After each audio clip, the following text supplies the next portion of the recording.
और अगली बड़ी खबर, गिरफ्तार हो सकते हैं अवि मुक्तरेश्वर आनंद। काशी पहुंचे हैं प्रयागराज पुलिस। बताया जा रहा है अवि मुक्तरेश्वर आनंद पर मामला दर्ज हुआ है।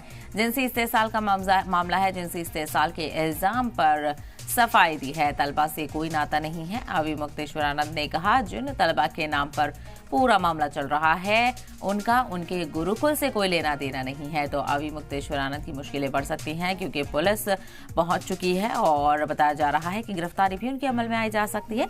लेकिन इसी को लेकर अवि मुक्तेश्वर आनंद का बयान भी सामने आया। उन्होंने कहा कि तलबा से कोई नाता नहीं है और जिन तलबा के नाम पर पूरा मामला चल रहा है उनका उनके गुरुकुल से कोई लेना देना नहीं है। तो जिनसी इस्तेसाल के मामले में अवि मुक्तेश्वर आनंद की मुश्किलें बढ़ सकती हैं। उन पर मामला दर्ज हुआ है और प्रयागराज पुलिस काशी पहुंच चुकी है।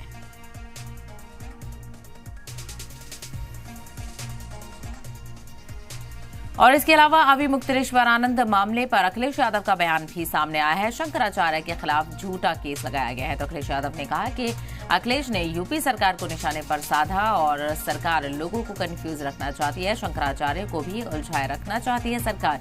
अखिलेश यादव के निशाने पर सरकार अवि मुक्तेश्वर आनंद को फंसाया जा रहा है। अखिलेश यादव ने कहा, सरकार की फूट डालो राज करो की पॉलिसी है। तो अवि मुक्तेश्वर आनंद के मामले को लेकर अखिलेश यादव ने भी अपने रद्द अमल का इजहार किया और अखिलेश यादव ने कहा कि फंसाया जा रहा है अवि मुक्तेश्वर आनंद को। उन्होंने कहा कि शंकराचार्य के खिलाफ झूठा केस लगाया गया है। अखिलेश ने यूपी सरकार पर निशाना साधते हुए कहा कि सरकार लोगों को कंफ्यूज रखना चाहती है। शंकराचार्य को भी उलझाए रखना चाहती है सरकार।